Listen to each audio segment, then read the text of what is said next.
ஓம் சாய்ராம், ஜெய் சாய்ராம். என் அன்பு குழந்தையே, நீ உன்னுடைய வாழ்வில் நீ நினைத்து பார்க்க முடியாத அளவிற்கு உன்னுடைய வாழ்வை உயர்த்தி காமிக்கப் போகின்றேன். அதற்கு நான் கடமைப்பட்டிருக்கின்றேன். இன்று எந்த அளவிற்கு கஷ்டத்தை அனுபவிக்கிறாயோ அதைவிட அதிகமான மகிழ்ச்சியை அனுபவிக்கப் போகிறாய். அதை நீ மறவாதே. நீ என்னிடம் வைத்த பிரார்த்தனைகள் நிச்சயம் வீண் போகாது. நம்பிக்கையோடு காத்திருக்கும் உனக்கு நல்லதே நடக்கும்.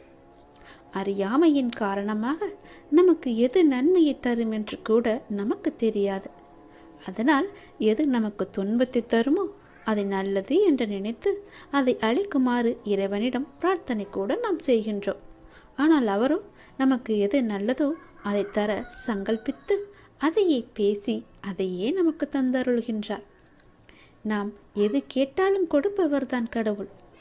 எது கேட்டாலும் அதில் நன்மை இருக்கிறதா என்று ஆராய்ந்து பார்த்து அதில் ஒன்றை மட்டும்தான் நமக்கு தருவார்.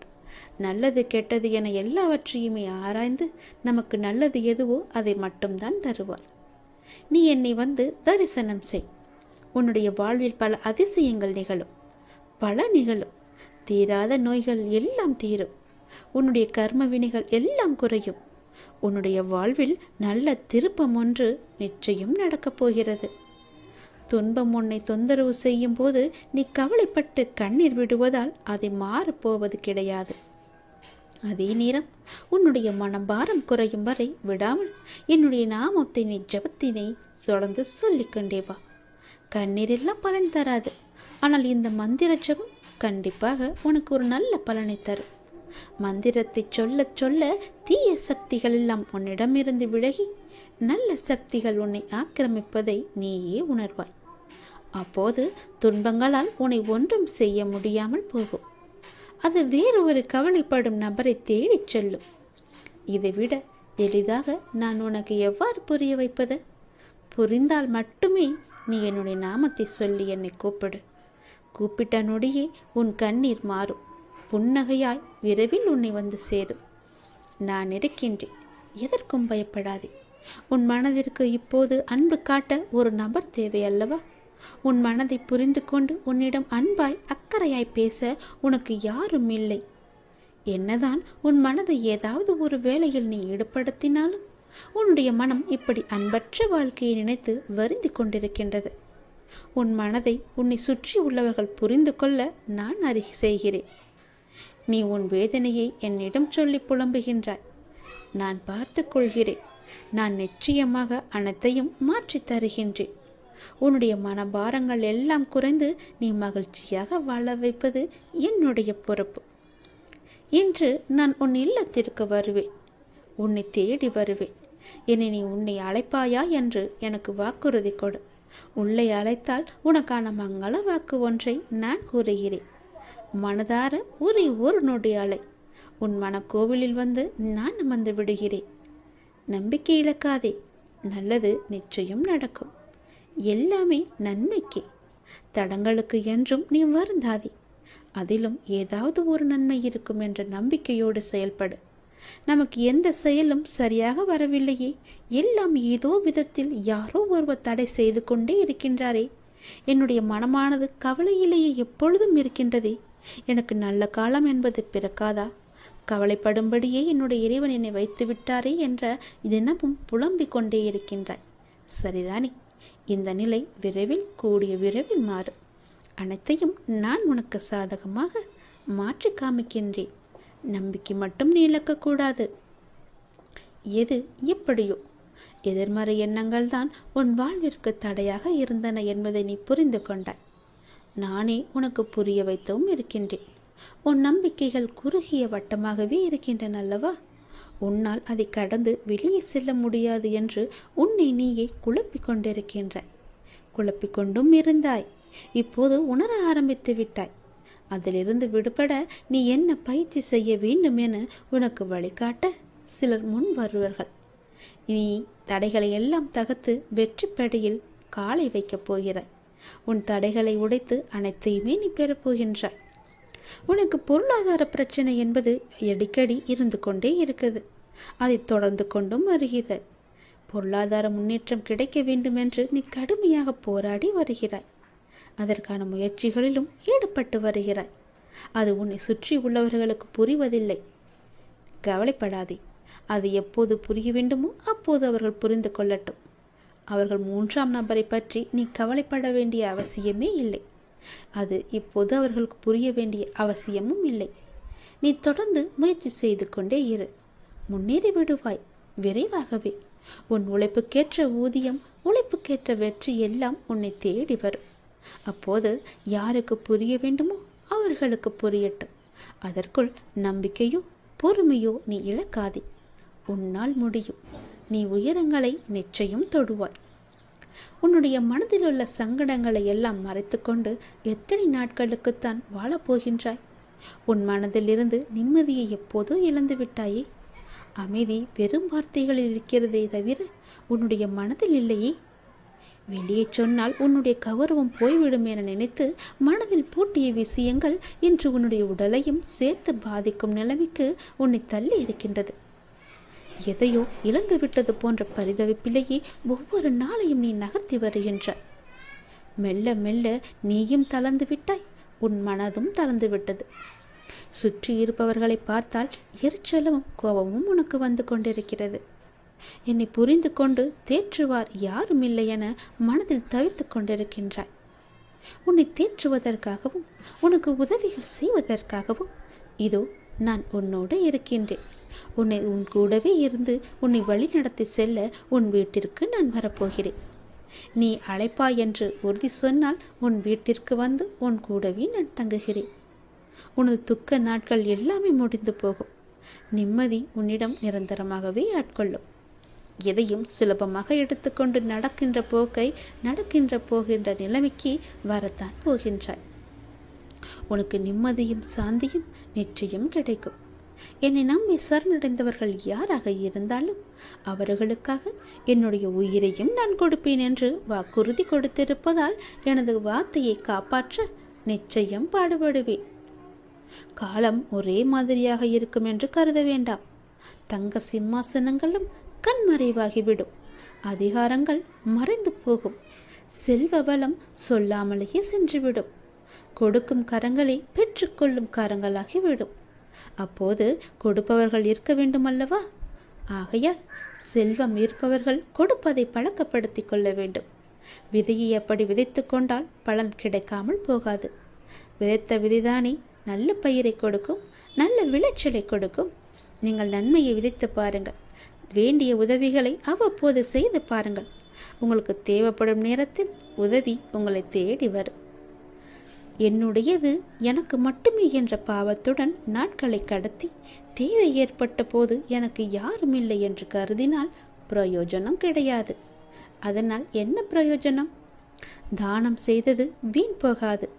நாம் செய்யும் தான தர்மமே நம்மை நிச்சயம் தலை காக்கும். 7 தலைமுறை கூட அது நம்மை பின்தொடர்ந்து வரும். ஆறுதல் சொன்னால் அது வீணாகாது. நாம் செய்யும் உதவியும் வீணாகாது. நாம் பேசும் நல்ல சொற்களும் வீணாகாது. நாம் பிறரிடம் செலுத்தும் நாம் அன்பு வீணாகாது. தேவை நேர்த்த போது அதிக பலனை இக்குணங்களே அந்த இறைவனின் வடிவத்தில் நமக்கு பிரதிட்சயம் ஆகும். நிச்சயம் நடக்கும். ஆறுதல் சொன்னால் அது வீணாகாது, அன்பு செலுத்தினால் அது வீணாகாது என்பது போல எல்லாவற்றையுமே நீங்கள் கொடுத்து கொண்டே இருங்கள். நீங்கள் எது கொடுக்கிறீர்களோ அதுவே உங்களுக்கு திரும்பி வரும். நல்லதை கொடுத்தால் நல்லது மட்டும்தான் உங்களுக்கு திரும்ப கிடைக்கும். இப்படி சேர்த்து வைத்து எது அது மட்டும்தான் ஜீவர்களுடன் வரும். உயர்ந்த கதியை நமக்கு நல்கும். ஆகையால் பிரம்ம ஞானத்தினால் பெறும் பிராப்தியை இவ்வித விதமாகவே நம்மால் பெற முடியும்.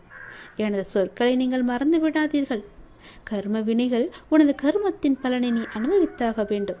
ஆனால் உனக்கு என் மீது நம்பிக்கை இருந்தால் நீ செய்யும் தான தர்மத்தின் மூலம் அது எல்லாமே எரிக்கப்பட்டுவிடும். வைக்கோல் நெருப்பில் எரிவது போன்று உனது கர்ம வினைகள் எல்லாம் எரிக்கப்படும். உன்னால் முடிந்த அளவுக்கு உதவிகளை நீ செய்து கொண்டே இரு. உன்னால் முடிந்த அளவுக்கு நன்மைகளை சொல்லிக்கொண்டே இரு. உனக்கு எவ்வளவு நன்மைகளை செய்ய முடியுமோ அவ்வளவு நன்மைகளை செய். நீ இப்போது உன் மனதில் ஒரு நல்ல காரியம் செய்ய வேண்டும் என்று நினைத்து கொண்டிருக்கின்றாய். நிச்சயம் அதை உன்னால் செய்ய முடியும். உன்னுடைய வீட்டில் கூடிய சீக்கிரமாகவே ஒரு நல்ல நிகழ்வுக்காக நீ காத்திருந்தாய் அல்லவா? அதுவும் நிச்சயம் நடக்கப் போகிறது. உன் நல்ல எண்ணங்கள் உன் வாழ்வில் ஒவ்வொரு நன்மையாகவே நடத்தப் போகின்றன. பலருக்கு பலர் அறிய பல அற்புதங்களை அவர்கள் வாழ்வில் செய்துள்ளதை நீயே அறிந்திருக்கின்றாய். நானே உனக்கு எல்லாவற்றையும் கொடுத்திருக்கின்றேன். உனக்கு மட்டும் செய்ய மாட்டேன்னா என்ன? என்ன உனக்கான அற்புதமும் உன் அருகில் வந்து கொண்டே இருக்கிறது. அதை பெற்றவுடன் மகிழ்ச்சியுடன் நீ என் கோவிலுக்கு வர தயாராக இரு. உன் வீட்டின் விருந்தினராக நான் வந்திருக்கின்றேன். செல்வ செழிப்புடன் நலமுடன் உன் குடும்பங்கள் களை கட்டப் போகிறது. நீ மனிதரிடம் மனிதராக பழக வேண்டும், அன்பாக பழக வேண்டும். அவருக்கு ஆறுதல் அளிக்கும் முறையில் நீ பழக வேண்டும். காலத்தோடு நீ பழக வேண்டும். என் சிந்தனையுடன் பழக வேண்டும். யாருக்கும் சிரமம் ஏற்படாத வகையில் நீ பழக வேண்டும். அதை போன்று உன்னுடைய பேச்சும் அமைதியுடன் இருக்கட்டும். நேற்றைய மனிதனின் குணம் இன்று பார்க்க முடியாது. குணங்கள் என்பது மாறிக்கொண்டே இருக்கும். யாரையும் அவர்களின் உருவத்தை வைத்து நீ மட்டும் எடை போடாதே. அறிவை உலகம் வாழ்த்தும். அறிவு அடங்கி இருக்க வேண்டும். பிறகு அந்த அறிவு உன்னை அறிவிற்கு அப்பால் அழைத்து கொண்டு உன்னை என்னிடம் கொண்டு வந்து சேர்க்கும். உங்களிடம் நான் காட்டுவது மௌனம். அதனால் நீங்கள் நினைக்கலாம், அப்பா என்னை கண்ணெடுத்து பார்க்கவில்லை என்று.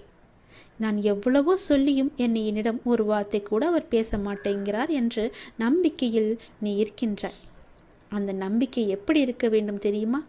கண் திறந்து பார்த்தாலும் என்னிடம் வாய் திறந்து பேசாவிட்டாலும் என்னுடைய வேண்டுதல் எதுவோ, அதில் எனக்கு நன்மை எதுவோ அதை நிச்சயம் செய்வார் என்ற நம்பிக்கை உனக்குள்ளே இருக்க வேண்டும்.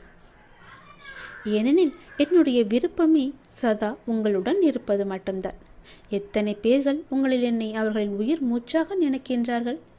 அப்படி அவர்கள் என் நாமத்தை சதா காலமும் என்னுடைய பெயரை சொல்லி கொண்டு வந்தால் நான் அவர்களை விட்டு போவதற்கு எனக்கு வேறு இடம் எது?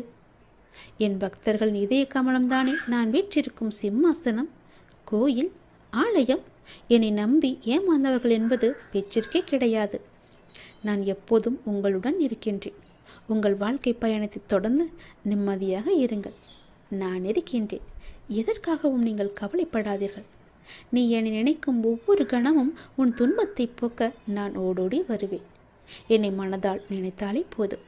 உன் தேவைக்கான பதிலை ஏதாவது ஒரு வடிவில் உனக்கு கிடைக்கும்படி செய்வேன். இப்போது கூட இதை உனக்கிடம் சொல்லிக் கொண்டிருப்பது உன்னுடைய பதிலாக கூட இருக்கலாம். எது எப்படியோ உன்னுடைய எதிர்மறை எண்ணங்கள் எல்லாமே உன்னை விட்டு போய்விட்டன. தடைகள் எல்லாமே அகன்று விட்டன. உன் கூடவே நான் இருப்பதை நீ புரிந்து கொண்டாய். இனியும் உன் கூடவே நான் வருவதை உனக்கு நான் புரிய வைத்திருக்கின்றேன். உன்னுடைய நம்பிக்கைகள் குறுகிய வட்டமாகவே இருந்தது. அதை இப்போது வெளியே கொண்டு வரப்போகிறேன். அந்த நம்பிக்கையை உன்னிடம் அதிகமாகத்தான் நான் செய்வது எல்லாமே உனக்கு தெரிய வரும். இப்போது நீ அதை உணர்ந்திருப்பாய். கஷ்டங்களிலிருந்து விடுபட உனக்கு என்ன தேவையோ அதை நான் செய்து தருகிறேன். உனக்கு வழிகாட்ட சிலர் முன் வரப்போகின்றார்கள்.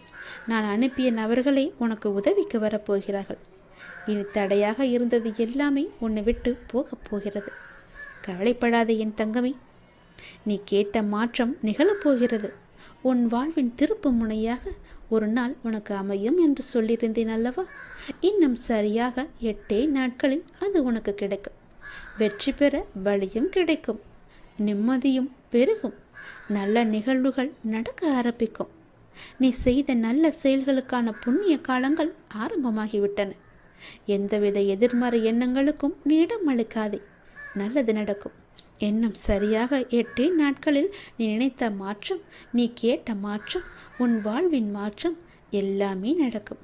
உன் கவலை மாற்றமாகி நிம்மதி உன்னை தேடி வரும்.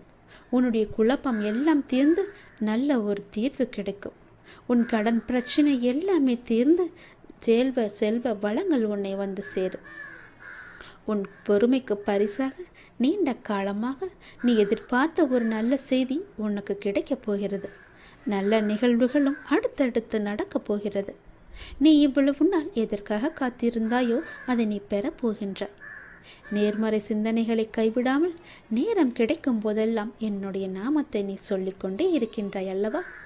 உன் வாழ்வில் அவ்வப்போது ஏற்படும் சின்ன சின்ன பிரச்சனைகள் தானாக சரியாவதற்கு காரணம் என்னுடைய நாமம் உனக்குள்ளே இருப்பதுதான். என்னுடைய நாமத்தை நீ சொல்ல சொல்ல உனக்கு வரும் பெரிய பெரிய பிரச்சனைகள் எல்லாம் சின்ன பிரச்சனையாக மாறி உன்னை விட்டு மாறிவிடும். நான் உன்னையும் உன் குடும்பத்தையும் வழிநடத்தி கொண்டு இருக்கிறேன். என்னை வணங்கினால் வேதனை குறையும்.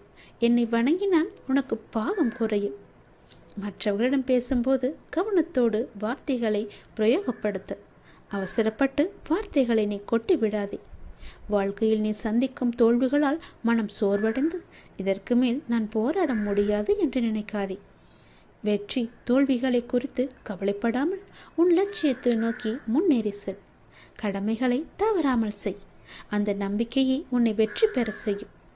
ஒரு காரியத்தை செய்யும் முன் என்ன செய்கின்றோம், எதற்காக செய்கின்றோம் என்ற தெளிவுடன் செய்தால் அது நீ தோல்வியை உற்றாலும் அது உனக்கு ஒரு பொருட்டாக இருக்காது. அந்த அனுபவமே உனக்கு மீண்டும் அந்த செயலில் முயற்சித்து வெற்றி பெற இலகுவாக அமையும். இந்த உலகில் எவரும் எல்லாவற்றிலும் சரியான செயல்பாடுடன் இருக்கும் உடலோ மனமோ கொடுப்பதில்லை. அந்த வகையில் அனைவரும் ஒரு விதத்தில் ஊனமுற்றவர்கள்தான். எனவே மற்றவர்கள் உன் ஊனத்தை குறை கூறுவதை கேட்டு நீ வருந்தாதே. அவர்களும் ஏதோ ஒரு வகையில் ஊனமுற்றவர்கள்தான். எது உன் கடமையோ அதை ஆனந்தமாய் விரும்பி பிரியமுடன் செய். அப்போதுதான் உனக்கே ஒரு உத்வேகம் இருக்கும். வாழ்வில் வெற்றிகளும் குவியும். நீ அனுபவித்த துன்பங்கள் எல்லாம் போதும். இனி பல மடங்கு சந்தோஷத்தை நான் உனக்கு தரப்போகிறேன். நீ கேட்ட மாற்றத்தை நான் உனக்கு தரப்போகிறேன். உன்னுடைய வாழ்வின் திருப்பு முனையாக அந்த மாற்றம் அமையப் போகிறது. குறித்து வைத்துக்கொள். 8 நாட்களில் உனக்கு நிம்மதி கிடைக்கும். செல்வம் பெருகும். நீ வெற்றியும் பெறுவாய். நல்ல நிகழ்வுகள் எல்லாமே உனக்கு நடக்கும். ஏனென்றால் நீ செய்த நல்ல பலன்களுக்கான புண்ணிய காலங்கள் ஆரம்பித்து விட்டன. எந்த விதமான எதிர்மறை எண்ணங்களும் உனக்குள்ளே இல்லாமல் நீ பார்த்துக்கொள். நல்லது நடந்து கொண்டே இருக்கும். உனக்கு வாழ்வில் தேவையான எல்லாவற்றையுமே நான் செய்து தருகிறேன். உன் மனதில் நல்ல காரியம் செய்ய வேண்டும் என்று நினைத்து கொண்டிருக்கின்றாய் அல்லவா? அதை உன்னால் மட்டுமே செய்ய முடியும். உன் வீட்டில் கூடிய சீக்கிரம் நல்ல நிகழ்வுக்காக காத்திருந்தாய் அல்லவா? அதை நானே உனக்கு நடத்தி காமிக்கின்றேன். உன்னுடைய நல்ல எண்ணங்கள் உன் வாழ்வில் ஒவ்வொரு நன்மையாகவே நடத்தப் போகின்றன. உன்னுடைய கர்மத்தின் பலன் குறைந்து விட்டது. கவலைப்படாதே.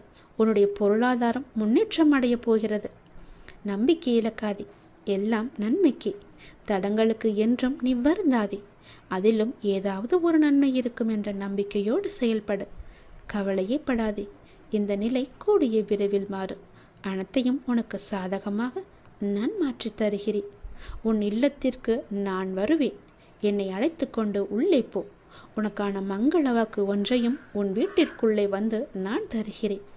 மனதார என்னுடைய நாமத்தை சொல்லி அப்பா என்று அழைத்து உள்ளே போ. உன் மன கோவிலில் வந்து அமர்ந்து விடுகிறேன்.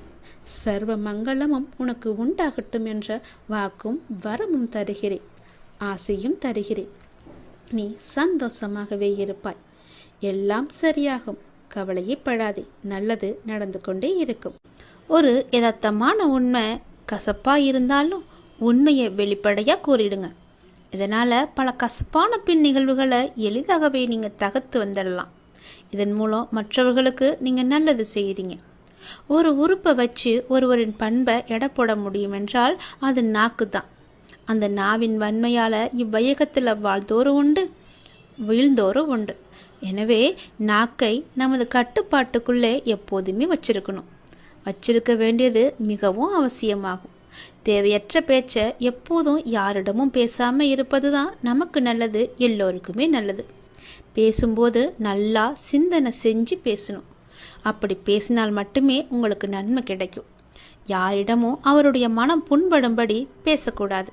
அவ்வாறு பேசினீங்கன்னா அதற்கான துன்பம் நிச்சயம் வந்து சேரும். நாக்கை அடக்கி ஆள கற்றுக்கணும். உடலுக்கும் மனதுக்கும் எப்போதுமே அது நல்லதாகவே அமையும். ஒரு பேரரசன் ஒருவனிடம் வலிமை மிக்க யானை ஒன்று இருந்துச்சு.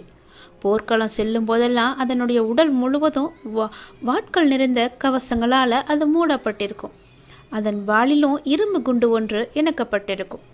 போர் சமயங்கள் எல்லாம் அந்த யானையின் துதிக்கையில் அம்பு படாமல் இருக்க துதிக்கையை நன்றாக சுற்றி வச்சுக்கோ அது பழகிப்பாங்க. அந்த பகன் ஒரு நாள் போர்க்களத்தில் அரச யானையை புகுந்து எதிரி படைக்கு பேரழிவை தந்தது. இதன் அங்கங்கள் எல்லாம் பொருத்தப்பட்டிருந்த ஆயுதங்கள்ல ஒன்று கீழே விழுந்ததும் அதை எடுக்க அது வர வளைச்சு வைத்திருந்த தும்பிக்கையை நீட்டியது யானை. இதை கண்ட பாகன் துதிக்கியின் மீது எதிரிகள் ஈட்டியை எறிவதற்குள் விரைவாகவே களத்திலிருந்து அந்த யானையை வெளியேற்ற வேண்டும் என நினைத்தான். அப்படியும் செய்தான். அரண்மனையில அரசனை சந்திக்க பாகன், அரசே, நேற்றைய போர்ல நமது யானை போர்க்களத்துல சுருட்டி வச்சிருந்த அந்த தனது துதிக்கிய வெளியே நீட்டி விட்டது தெரியுமா? இனி அது போருக்கு பயன்படாது. அதனால அந்த அரசனும் அந்த யானையை இனி போரில் பயன்படுத்த வேண்டாம் அந்த யானைன்னு சொல்லிட்டாரு. மனிதர்கள் தங்களுடைய நாவை அடக்கும் வரையில தான் நன்மை அடைவாங்க. எப்போ துதுகியை சுருட்டி வைக்கும் வரை அந்த யானைக்கு பாதுகாப்பு இருக்குன்னு எல்லாரும் நினைச்சாங்களோ, தேவையில்லாத இடங்கள்ல துதுக்கியை சுருட்டி வச்சுக்கொள்ளும் யானையை போல அவசியம் நம்மளுடைய நாக்கையும் தேவையான இடத்துல மட்டும்தான் பயன்படுத்தணும். அதுவும் அநாகரிகமா பயன்படுத்தக்கூடாது. அவசியம் இல்லாத இடங்கள்ல தங்களது நாவை கட்டுப்படுத்தியே ஆகணும். நாக்கின் நீளம் 3 அங்குலம்தான். ஆனால் அது 6 அடி மனிதனையும் நிச்சயமாக கொண்டுடும் தெரியுமா? வெறுப்பிலும் கோபத்திலும் மகிழ்ச்சியிலும் கூட வார்த்தைகளை அளந்து பேசுங்க. அது நமக்கு திரும்பி வரும்போது எல்லாமே மாறிடும். பொறுமையை விட மேலான தவம் கிடையாது. திருப்தியை விட மேலான இன்பம் கிடையாது. ஒரு இரக்கத்தை விட உயர்ந்த அறமும் கிடையாது. மன்னிச்சலை விட பெரிய ஒரு ஆற்றல் எதுவுமே கிடையாது. தோல்விகள் உங்களை சூழ்ந்தாலும் இருள விளக்கும் கதிரவன் போல அதனை நீக்கி அடுத்தடுத்த வெற்றி படியில நீங்க காலடி எடுத்து வச்சு பாருங்க. முடியுமாறு அல்ல, உங்களுடைய இலக்குன நீங்க அடையுமாறு. இந்த விடியல் உங்கள் வாழ்விலும் நல் விடியலாக அமையும். முகமலர்ச்சியோடு நம்பிக்கையோடு எழுந்து இந்த புதிய நாளை நீங்க துவங்குங்க. உங்கள் நாள் அற்புதமான நாளாக அமைய இந்த சாயப்பாவின் ஆசி உங்களுக்கு எப்போதுமே இருக்கும். சர்வ மங்களத்துடன் உன் இல்லத்தில் இன்று முதல் நான் வாசம் செய்வேன். நிச்சயமாவே நீ என்னை பார்த்துக்கோ. நல்லபடியா நான் அவனை பார்த்துக்கிறேன். நீ என்ன எந்த குறையும் இல்லாம பார்த்துக்கிறியா? உன்னை தேடி நானே வந்துட்டேன். இனி உன் இல்லத்துல தான் நான் வசிக்க போறேன். உனது இருப்பிடமே எனது இருப்பிடம். உன்னுடைய வீடே என்னுடைய துவாரகமாகி அங்குதான் நான் இருப்பேன். உனக்கு எல்லாமே நல்லதாக மட்டும்தான் அமையும். சாய்பாபாவின் பாதங்களில் விசுவாசம் வைப்பவரையே சாயின் நல்வழியில் நடத்தி கொண்டு போவார். எந்த ஒரு பக்தன் தன் மனதின் அடி ஆழத்தில் இருக்கும் விருப்பத்தை சாயின் பாதங்களில் அன்புடன் நிவேதனம் செய்துவிட்டு பூரண விசுவாசத்துடன் பலனை எதிர்பார்த்து காத்திருக்கிறாரோ அவரை மட்டுமே சாயப்பா நல்ல வழியில் நடத்தி செல்வார். எவ்வளவு வேதனை, எவ்வளவு துயரங்கள், இதிலிருந்து நீ மீண்டு வந்திருக்கிறாய். உன்னை நான் கைவிட்டு விடுவேனா என்ன? உன்னை நான் கைவிட மாட்டேன். இனி நடக்கப் போவதை பார்த்து நீ வியக்கப் போகிறாய். தைரியமாக இரு, நீ ஜெயிக்கப் போகிறாய். ஒருவர் தனது இறை பக்தியில் முழுமையும் வலிமையையும் அடைந்த பின்னரே அவருக்கு பக்தியானது முத்திவிட்டது என கூறுவதும் வழக்கம். எனவே முழுமை, அதாவது முதிர்ச்சி அடைந்த நிலையே முக்தி எனப்படும். முதிர்ந்த பழம் உதிர்ந்துவிடும், முதிர்ந்த உயிர் இருந்துவிடும். ஆன்மீக குரு என்பவர் ஒரு வழிகாட்டி. ஒவ்வொரு மதத்தினருக்கும் ஒரு மத குரு நிச்சயம் இருப்பார். அவர் எந்த நிற ஆடையில் வேண்டுமானாலும் இருந்து விட்டு போகட்டும். ஆசை என்பது எல்லோருக்கும் இருக்கத்தான் செய்யும். அது மனிதனின் இயல்புதான். இருந்தாலும் ஆசையை கடந்து செல்ல முடியும். அதனை தான் கிருஷ்ணன் தெளிவாகவே கூறியிருக்கிறார். கடமையை செய், பலனை எதிர்பார்க்காதே என்று. அதன் பொருள் ஆசையை விடுத்து செய்ய வேண்டியவைகளை மாத்திரமே செய்வது, விளைவுகள் குறித்து அக்கறை கொள்ளாதே என்பதாகும். ஆசையை கடந்து செல்வதற்கு மிக முக்கியமானது விழிப்புணர்வு. இதைத்தான் பகவான் கூறுகின்றார், விளக்கினை ஏற்று, இருள் தானாகவே மறைந்துவிடும் என்று. நாம் விழிப்புணர்வு விளக்கினை ஏற்றும் போது நம்முடைய ஆசை என்ற இருள் தானாகவே மறைந்துவிடும். எதையும் பற்றில்லாமல் அனுபவிக்க வேண்டும் என்கின்றார் நம்முடைய குரு. ராமாயணத்திலிருந்து உங்களுக்கு ஒரு கதை சொல்ல விரும்புகிறேன். ராமர் இலங்கைக்கு செல்ல பாலம் கட்டிய போது பல வானரர்கள் அவருக்கு பாலம் அமைக்க உதவினார்கள். வானரர்கள் என்பது குரங்குகள். பாறைகளை தூக்கி அதில் ஸ்ரீராமா என்று எழுதி நீரில் போட்டபோது அந்த பாறைகள் நீரில் மிதந்தன என்பார்கள். ஆன்மீக ரீதியில் இதற்கான விளக்கம், பகவானின் நாமம் உன்னோடு இருக்கும்போது இந்த சமுதாயத்தில் ஏற்படும் வெள்ளங்களிலிருந்து நீ நிச்சயமாகவே மீளலாம். எப்படிப்பட்ட துக்ககரமான சம்பவமும் உன்னை மூழ்கடிக்க முடியாது என்பதுதான் இதனுடைய விஷயம். 3 விஷயங்கள் இந்த பிரபஞ்சத்தில் சிரஞ்சீவியாக இருக்கிறது. 1 பிரபஞ்சம் எப்போதுமே இருப்பது. 2வது ஆத்மா, ஒரு தனிப்பட்ட ஆத்மா சிரஞ்சீவியானது. 3வது பெரிய மனம். அல்லது கடவுள் எப்போதுமே இருப்பது. இல்லை என்றால் அது கடவுள் என்று அழைக்கப்பட மாட்டாது. கடவுள் 2000 ஆண்டுகளுக்கு முன் இருந்தார், இப்போது இல்லை என்றால் அது கடவுள் இல்லை. கடவுள் எதிர்காலத்தில் வருவார் என்றாலும் அது கடவுள் இல்லை. கடவுள் என்பவர் முன்பு இருந்தார், இப்போது இருக்கிறார், எதிர்காலத்திலும் இருப்பார். இதுதான் உண்மையும் கூட. அது எங்கும் எப்போதுமே இருந்து கொண்டே இருப்பது. கடவுள் என்பது ஒரு மனிதர் அல்ல, அதீத சக்தி வாய்ந்தது. அது ஒரு அண்ட வெளி என்று கூட கூறலாம். கடவுள் என்பது எங்கும் நீக்கமர நிறைந்திருப்பது. அதை அழிக்கவே முடியாது. அழிக்க முடியாத சக்தி தான் நம்முடைய கடவுள். கடவுள் எங்கும் எப்போதும் இருப்பவர். எனவே அவர் இங்கு எப்போதும் இருந்து கொண்டே இருக்கிறார். அவர் என்னுடையவர். அவர் என்னுள் இருக்கிறார். என்னிடம் இல்லாதவற்றை நிறைவேற்ற அவர் இருந்து கொண்டே இருக்கிறார். அவ்வளவுதான். தியானத்தில் நான் என்ற அகம்பாவம் கரையும் போது அறிவு கரைகிறது. உங்களிடம் உள்ள அறிவு மிக குறைவு என்பது உங்களுக்கு தெரியுமா? எனவே அறிவு கரைய வேண்டும். ஆழ்ந்த உறக்கத்தில் என்ன நடக்கிறது? அறிவு கரைகிறது. அறிவு கரையும் போது நான் என்ற உணர்வும் கரையும் போதுதான் பிறகு என்ன எஞ்சி இருக்கிறதோ அதுவே இருக்கும். அதுதான் நிஜமான உண்மை. அதுதான் சிவா. உலகம் தோன்றிய நாள் முதலே எல்லாம் வல்ல இறைவன் என்னுடைய அப்பன் ஈசன் இருந்து கொண்டே இருக்கிறார். அவரை அழிக்க யாராலும் முடியாது. நம்முடைய இறைவன் நம் கூடவே இருந்து கொண்டே இருக்கிறார். மனிதர்கள் உனக்கு விரோதமாக பேசின வார்த்தைகளை குறித்து நீ சஞ்சலப்படாத என் தங்கமே. சாயால் ஆசீர்வதிக்கப்பட்ட நம்மை எவராலுமே சபிக்க முடியாது. எந்த ஒரு கெடுதலுமே நினைக்கவும் முடியாது. உன் வாழ்வில் பல நல்ல நல்ல மாற்றங்கள் எல்லாம் நடக்க உன் அப்பா நான் துணை இருப்பேன். நீ எதற்காக நீ பயப்பட வேண்டும்? உன்னுள் உனக்குள்ளேயே நான் இருந்து கொண்டிருக்கும் போது நீ எதற்காக பயப்படுகிறாய்? நான் என் வாழ்வில் கொண்டு வந்த மாற்றத்தை உண்டாக்க வேண்டும் என நான் முன்னமே செய்த தீர்மானம்தான் இது. உன்னுடைய வாழ்வில் பல நல்ல மாற்றங்களை ஏற்கனவே தீர்மானித்து விட்டேன். பேசுகிறவர்களுக்கும் பேசப்படும் பொருளாக எனக்கும் இடையில் உள்ள வித்தியாசம் என்னவென நான் அறிந்து வைத்திருப்பதால் பிறரது பேச்சு எனக்கு சிரிப்பி தருகிறது. ஒரு காலத்தில் பெரிய சுமையாக தெரிந்த வாழ்க்கை இன்று சுமையற்ற பஞ்சு போல மாறுவதற்கு என்ன காரணமோ அதை சரியாக பிடித்து கொண்டு விட்டேன். இந்த மாற்றம் என்னை மாற்றுகிறது. இந்த மாற்றம் ஒரு முழுமையை நோக்கி என்னை நடைபோட வைத்து என்னை முழுமையானவன் என நம்ப வைத்திருக்கிறது. எதிரில் இருப்பவர்களை விட நான் உயர்வானவன், தனித்து நிற்பவன் என்ற தைரியத்தை எனக்குள் கொண்டு வந்திருக்கிறது. இது எல்லாம் எப்படி என்ற நோக்கத்தில் நான் பார்த்தால் எனக்கு துணையாக என்னுடைய சாயப்பா எப்பொழுதுமே இருந்து கொண்டிருக்கிறார் என்று நீ சொல்கிறாய் அல்லவா?